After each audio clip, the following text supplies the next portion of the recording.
Vou iniciar relembrando a vocês, como professor de Direito Constitucional também que eu sou há muitos anos, que eu gosto muito que os alunos leiam esse livro, que é o livro de José Afonso da Silva, Curso de Direito Constitucional Positivo. José Afonso da Silva é também teórico do direito constitucional e ele é um teórico estruturalista, tá certo?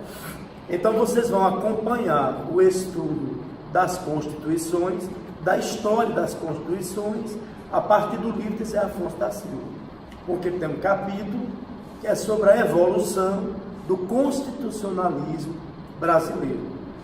O outro livro que eu sempre estou indicando esse semestre é o livro de Uadi Lâmego Bulos, o livro do Direito Constitucional, que também vai revelar para vocês um caminho, né, bem norteador para a gente entender a evolução do constitucionalismo. Eu sempre digo aos meus alunos que o que é uma Constituição? Uma Constituição é a norma fundamental, é ela que inaugura o sistema jurídico. Uma Constituição, né, ela é soberana. A nossa primeira Constituição foi uma Constituição otorgada pelo poder de um homem que naquele momento era possuidor daquele poder para criar a Constituição. E a primeira Constituição é a Constituição de 1824, é a Constituição Imperial, que vai inaugurar um sistema político e jurídico, que é o sistema do Império. Essa Constituição de 1824, que foi outorgada pelo imperador Pedro I, foi uma Constituição que teve inspiração no liberalismo, mas mesmo tendo essa inspiração liberal, ela trouxe, né, representações de um poder que é o poder forte, chamado poder moderador, o poder exclusivo do imperador, que foi o sustentáculo desse sistema durante 65 anos. Tá certo? Então ela é uma Constituição que mostra o conjunto de representações das elites brasileiras, que eram aqueles senhores de terras e de escravos, também estudado no livro Casagrande e Senzala, de Gilberto Freire. Uma outra coisa que eu gostaria de mostrar a vocês é que a Constituição de 1824, ela é o retrato do Estado brasileiro imperial, que é um Estado unitário, dividido em províncias. Tá certo? O Estado brasileiro, na Constituição de 1824, ele é um Estado do tipo unitário, dividido em províncias. E como era o poder? O poder na Constituição de 1824, eu vou ter um Estado onde eu tenho o poder moderador, o poder executivo, judiciário e legislativo. Ok? O voto era o quê? Censitário. E o Estado brasileiro imperial é defensor da propriedade, da grande propriedade e do sistema escravagista.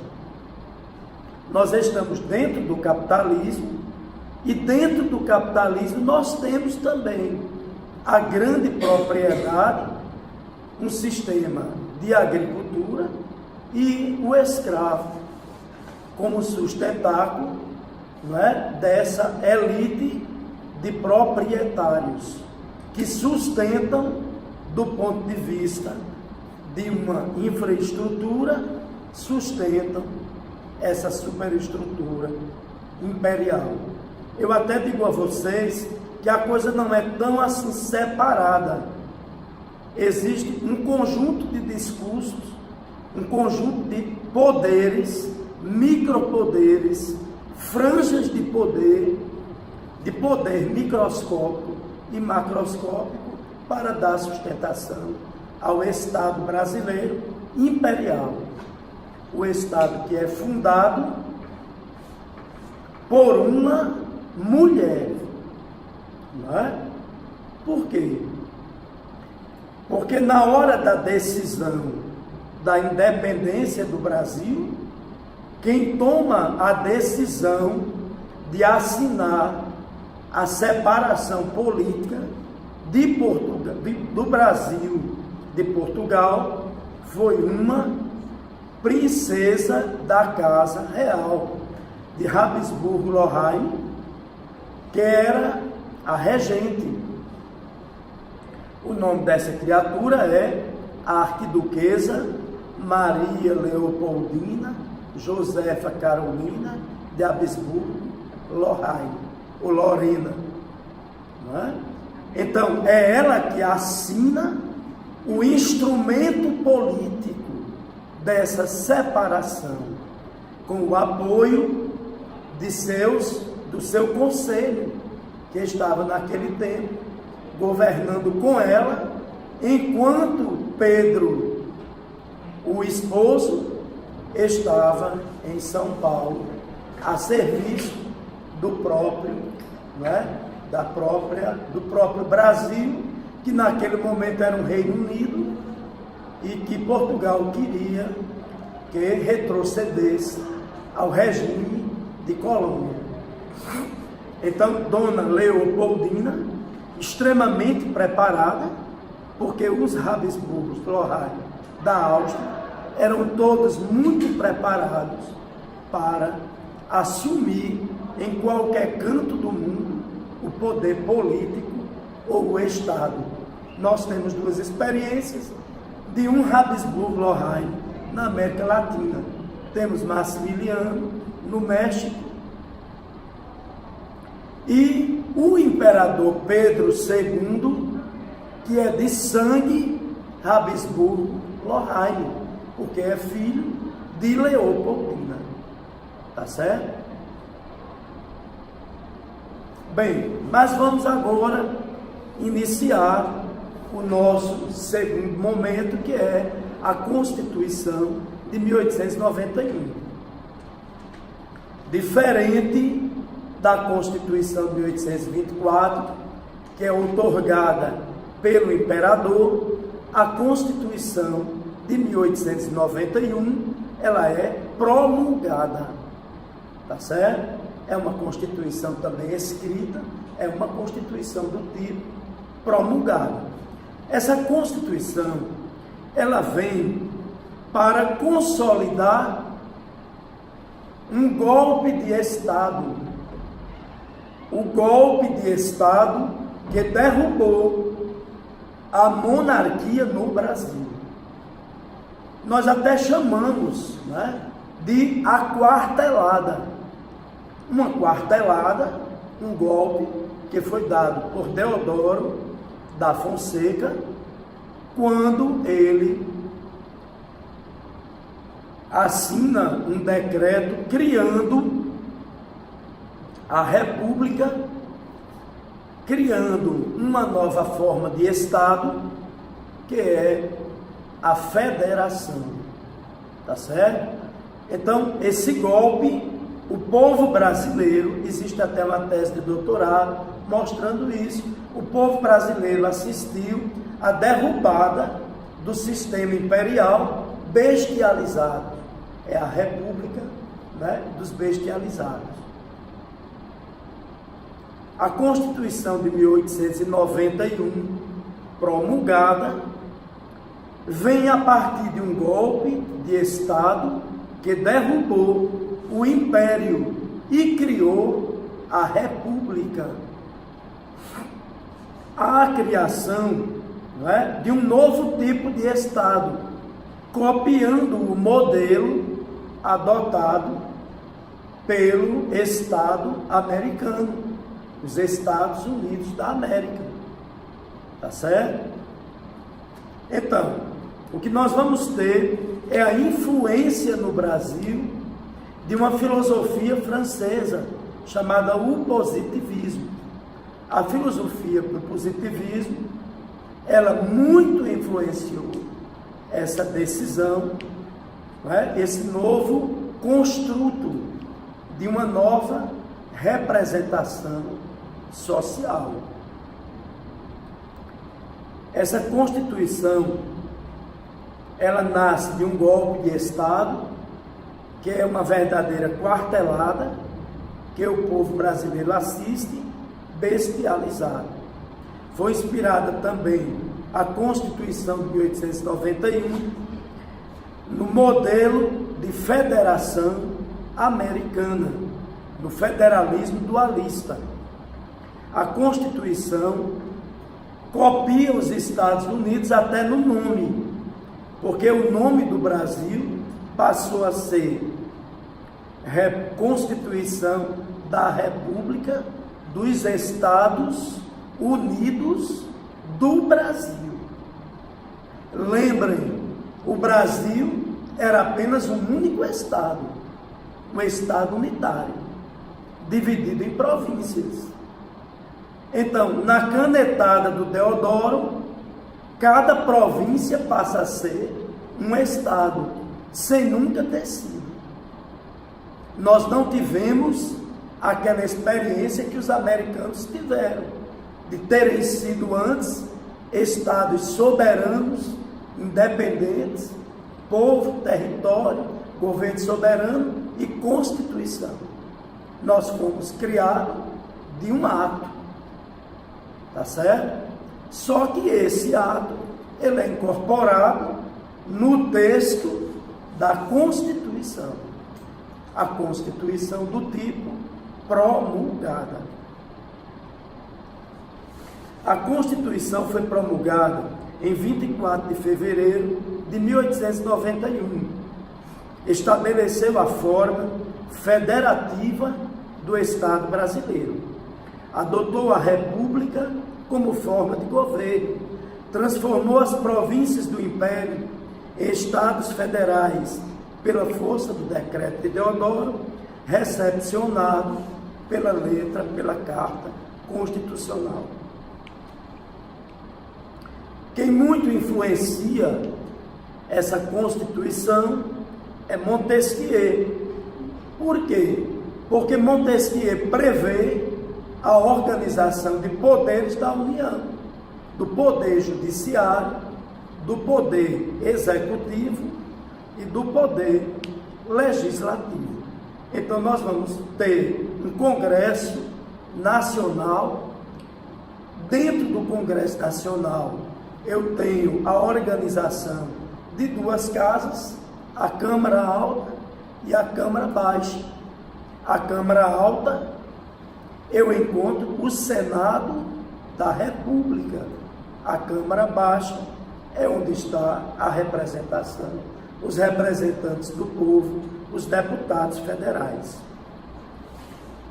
A Constituição de 1891, mais uma vez, vai mostrar que ela está também vinculada às elites brasileiras. Não é à toa que muitos livros vão chamar de as oligarquias. Né? O que é a Primeira República? É a República das Oligarquias. A Constituição de 1891 é um conjunto de representações sociais destas oligarquias.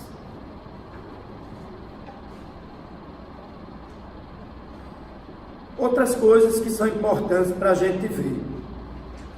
A função legislativa era exercida pelo parlamento o Congresso Nacional, formado pela Câmara dos Deputados e pelo Senado da República. Os estados federados passaram a ter competência legislativa, passaram a organizar o seu sistema também, as suas constituições. Todos os estados que compõem a Federação Brasileira foram criar suas constituições e também as suas leis e organizar a própria matéria eleitoral dos estados. Havia nessa Constituição uma rigorosa separação entre a Igreja e o Estado. O reconhecimento jurídico apenas do casamento civil, a proibição das escolas públicas ministrarem aulas de religião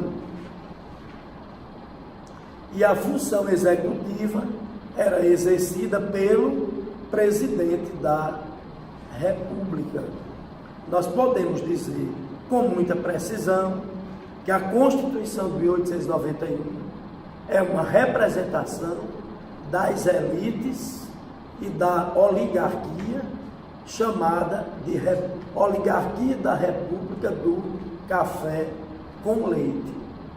E no Rio Grande do Norte, a oligarquia, as duas oligarquias que representaram, que estavam no gerenciamento do poder, foi a oligarquia Albuquerque, Maranhão, e a oligarquia Medeiros Bezerra, do Seridó, aonde nós vamos ter, um conjunto de praças na cidade natal, mostrando o poder dessas oligarquias, que é a Praça Pedro Velho de Albuquerque, Maranhão, com a erma de Pedro Velho, a Praça Augusto Severo de Albuquerque, Maranhão, com a estátua de Pedro Velho, de Augusto Severo de Albuquerque, Maranhão, a antiga escola chamada Grupo Escolar Augusto Severo. Vamos ter também uma praça na Cidade Alta, em homenagem também a André de Albuquerque, Maranhão. Assim como vamos ter da segunda oligarquia, algumas representações que mostram que essa oligarquia também tem o poder, que é a Medeiros Bezerra. A Fundação José Augusto, tem o nome Fundação José Augusto Medeiros Bezerra. A Casa Legislativa do Rio Grande do Norte tem uma estátua de José Augusto também, pertencente a essa oligarquia. E um dos últimos oligarcas do período da República Velha foi Juvenal Lamartine de Faria, foi o último, que aí nós vamos ter o final de tudo isso com a chegada de Getúlio ao poder. Ainda nessa Constituição de 1891, ainda nessa República Velha, vamos ter na cidade de Jardim de Angicos, que na época era vila, a saída de uma mulher para ser a prefeita da cidade de Lages, que é a primeira prefeita mulher, a primeira prefeita mulher da América Latina e do Brasil, que acontece no Rio Grande do Norte, que mostra muito bem a influência dessas elites, tá certo? Da terra, do poder, essas representações. Ok.